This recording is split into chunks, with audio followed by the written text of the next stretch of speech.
The following program is made possible by the Zicklin School of Business at Baruch College, CUNY. Millions of Americans suffering from weight problems have turned to dietary supplements for help.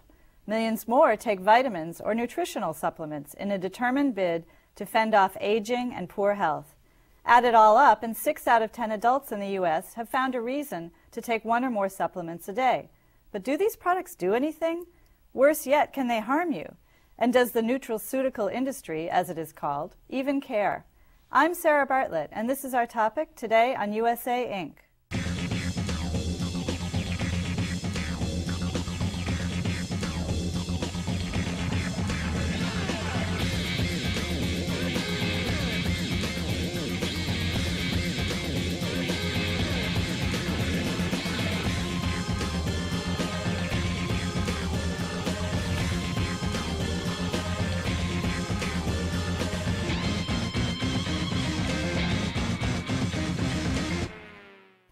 Joining us today is Michael Specter, an enterprising journalist who regularly writes thought-provoking articles for The New Yorker.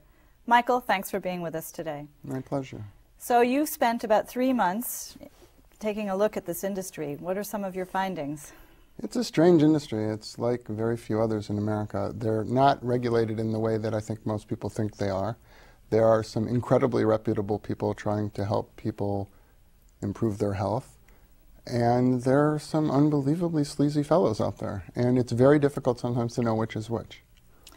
When you talk to some of the people that were the good guys in this industry, what distinguishes them? Can you tell me what they're... Well, they try to make their products in the type of standardized way that you'd find a normal pharmaceutical being made. They try to sell their products in an ethical way without saying that it will make you lose 90 pounds in a day without any adverse effects.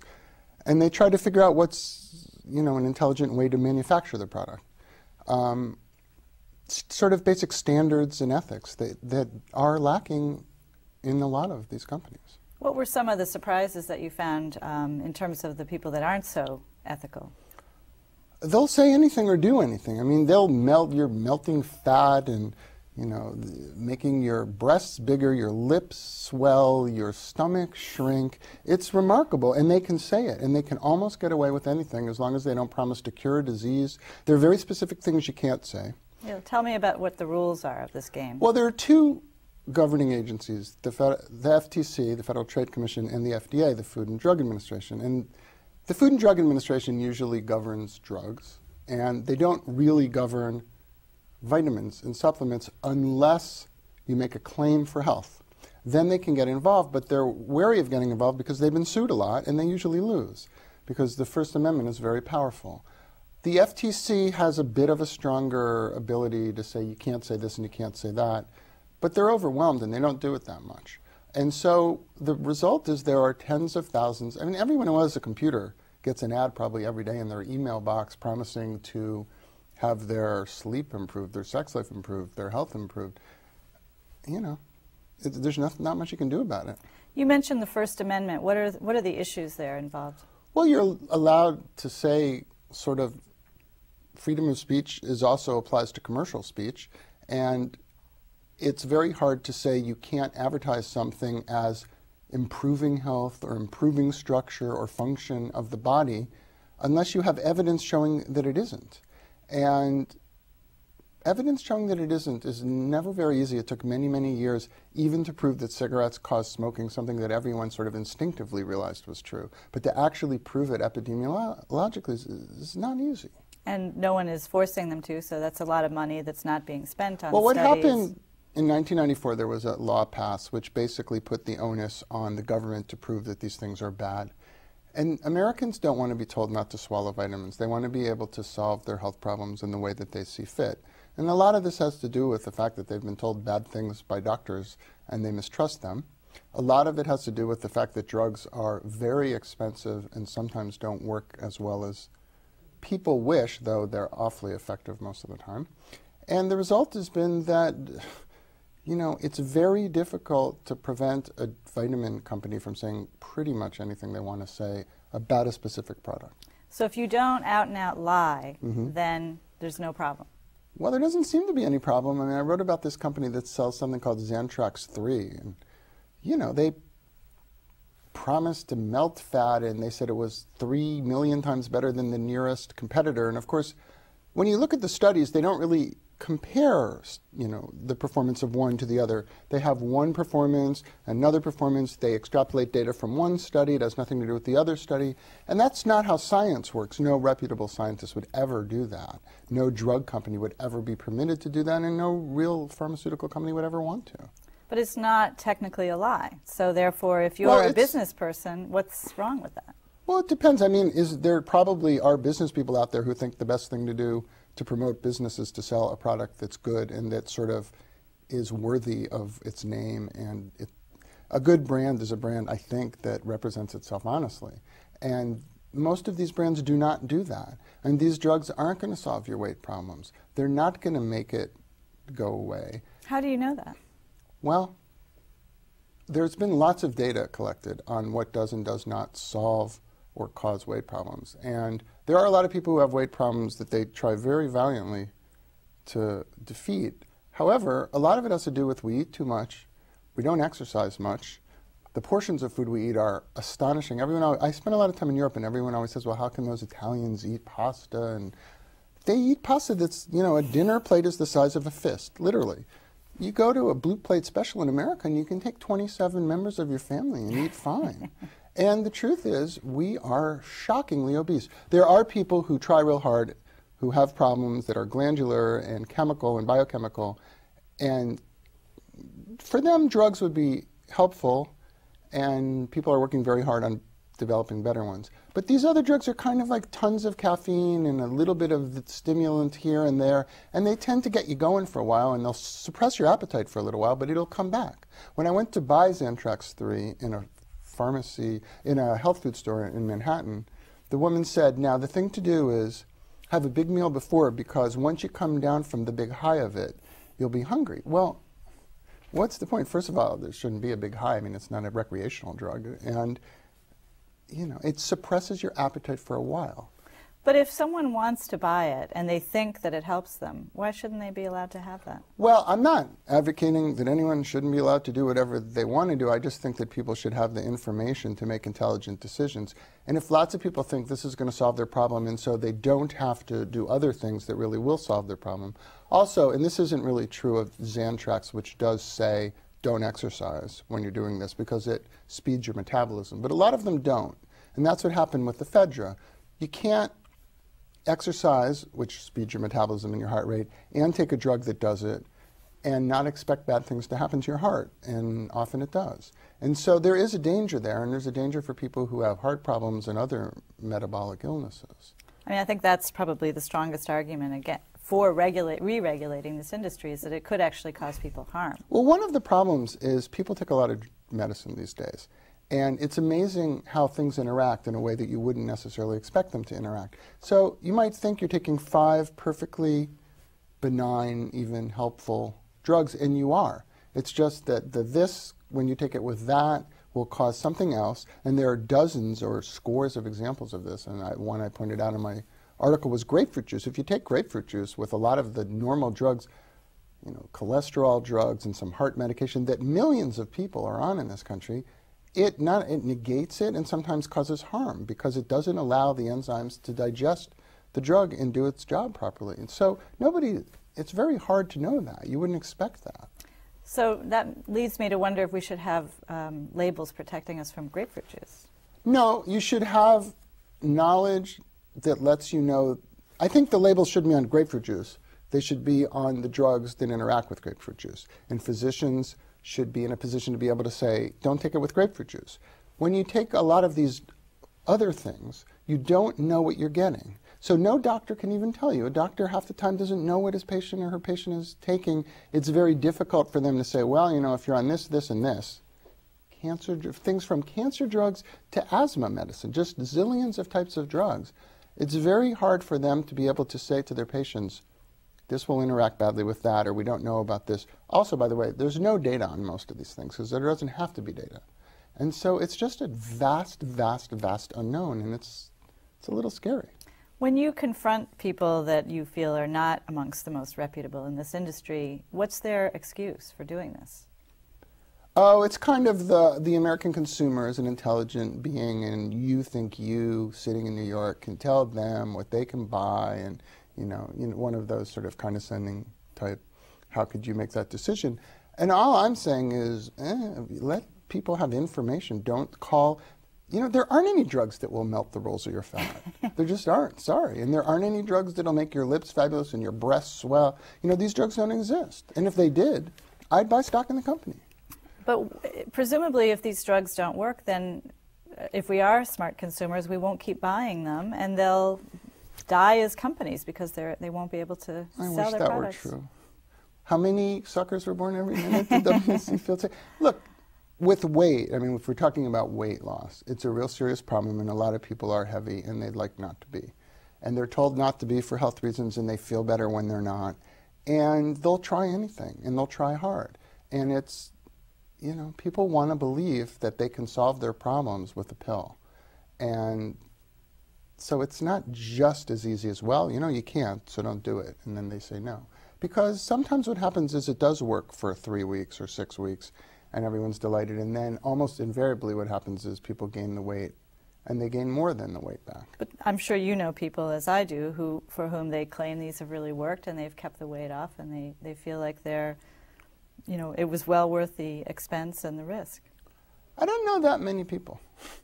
I know some, but I'm sorry to say that most of the people who've lost weight have sort of cut down on their calories and watched what they consume and burned more energy.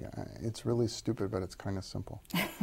So you really think this industry is largely a sham that shouldn't be allowed to... It depends when you say this industry. I mean, if you're talking about the dietary supplement industry, there's tons of people who make zillions of vitamins, which are legitimate and well-made, and even minerals, well-made, and even these sort of herbs, of which there are thousands.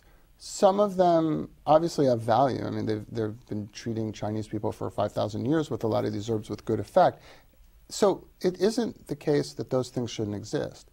It's just that we ought to have permission. They ought to be regulated in some way so that we know what we're getting when we buy something, so we can sort of figure out what the value may or may not be and what the dangers are, the way you do with a drug. I'm not in any way saying we shouldn't have the opportunity to buy these things.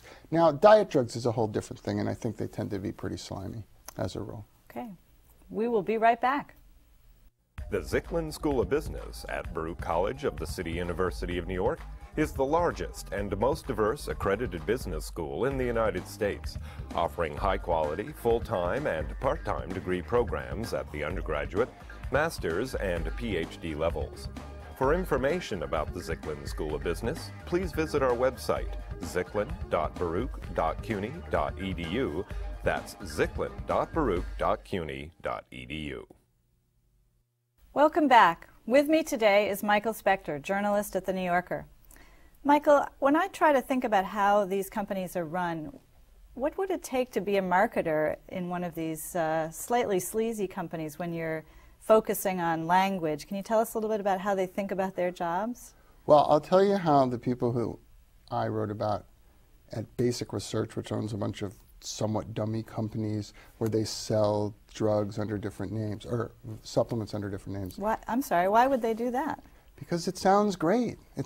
They make all these fake names up that sound pharmaceutical. Like and what? I'm not supposed to call them fake because they're legitimate and they're legally incorporated and they have every right to do that, except they don't have any dedicated employees. They don't have any specific places where they work, and nobody, So there's like a parent company that's... Basic Research is the company that made this stuff I wrote about, Xantrax 3. They make 15, Relicor. They make tons of fat melters and lip swellers and hip shrinkers. But it's the same pill in every different... No, they're different pills. Okay. But they're different company, and they'll call one thing Zocor Inc. and another one just Hofton. Just I don't want to say names, but they're kind of just sort of like semi-takeoffs on real pharmaceutical names. So they sound scientific. They sound scientific. But it's essentially more or less the same thing in all of these. It's just, they literally made them up. Like I asked the marketer why it was called Xantrax 3. I said, I did my research, I never saw Xantrax 1 or 2. He said, Xantrax 3 sounds cooler. And it does. People, wow, Xantrax 3 is sort of like an advanced formula. And so How do they market it? Well, let me tell you, one day I was there, and there was a picture of Britney Spears on the conference table, because Britney Spears dropped something at Heathrow Airport last September as she was about to get on a plane for Los Angeles that looked very, very much like a bottle of Xanthrax. And so the press went nuts, especially in Britain, where they have no human restraint. They went crazy about, Britney Spears slimming secret diet and pills. And it was fantastic. I mean, you couldn't have asked that, and the fact that ephedra was about to be banned and had sort of been banned while I was writing about this. It was fabulous for Xanthrax. So they were, they were sort of trying to milk the Britney thing as much as possible without being too slimy about it. They like to walk that fine line. And do they know that the product that they're selling probably isn't going to help anyone? I don't think so. I think they believe. I think how actually... can you do that? How can you, when it seems pretty obvious that... I think what they say is that there's a lot... First of all, I did meet a lot of these people who I think I'd have to call sincere, decent people. I think they feel that sometimes what's necessary, and this isn't necessarily impossible, you get people some hope. Like the chief salesperson for this company said to me, basically, we're not selling the pill, we're selling hope. When someone calls, we want them to feel there's hope. We want them to feel there's an answer, there's a solution. They've tried Atkins, they've tried this, they've tried that, and we're here to say there's something else you can try. And for some people, maybe just the sort of placebo effect of trying something new and a new lease on life and giving it another try will help. And I think a lot of those folks focus on that. I am a little more statistically governed, and I'd like to see some data. But is that how they justify going to work every day? Is that they're selling? Yeah, they're selling hope. They're making people's lives better by giving them the opportunity to, overcome a very bad problem they have and feel better and have energy. Energy, by the way, is a function of an endless amount of caffeine that they put in these. Caffeine in drugs that are operate similar to caffeine. So it'd be cheaper to drink a lot of coffee. Well, that's a problem too. It's weird. The different ways that they used, one of the things they used that I got a hold of was a Navy SEAL study on the uses of caffeine, which oddly enough, after a billion words, came to the conclusion that caffeine keeps people alert. And yeah, it's true, but it's a question of how much caffeine and how alert and for how long and what kind of people, because Navy SEALs are a little bit different than their average customer. It's a very difficult issue, and there are complicated questions that they don't even ask, let alone attempt to answer. There's a bill, I believe, in Congress that would like to see this industry re-regulated, and it would seem to pit the forces of free enterprise and free markets against those that want to protect us from lots of things. Where do you stand on that? I'm a reporter, I don't stand. I think there should be something more than there is now.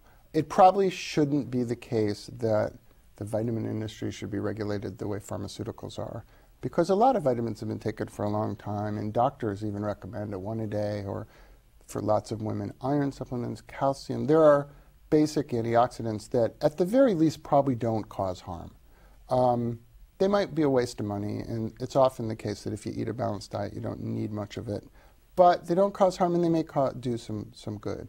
So I don't necessarily think these things, you should have to get a prescription to buy these things. However, I do think that if there are adverse effects, if people have problems, the government should be able to shut something down without basically having 3,000 people die before they do it. And right now, the onus is completely on the government to prove that a horrible thing is happening. And I think that companies, when they bring a new stimulant or supplement out, should be able to show what it does, show how it works, and show that it's not really generally harmful.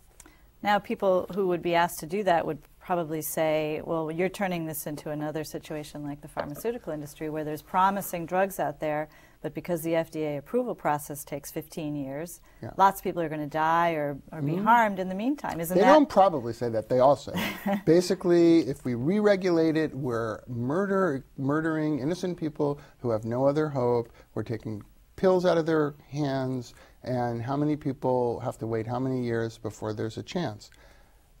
The truth is that a lot of the drugs that are taken in the United States went through a very rigorous process for a good reason, and I've written a lot about AIDS, and AZT was the first AIDS drug that worked at all, And I wrote about it at the beginning, and I, like most other journalists, said, oh my God, just get the AZT out.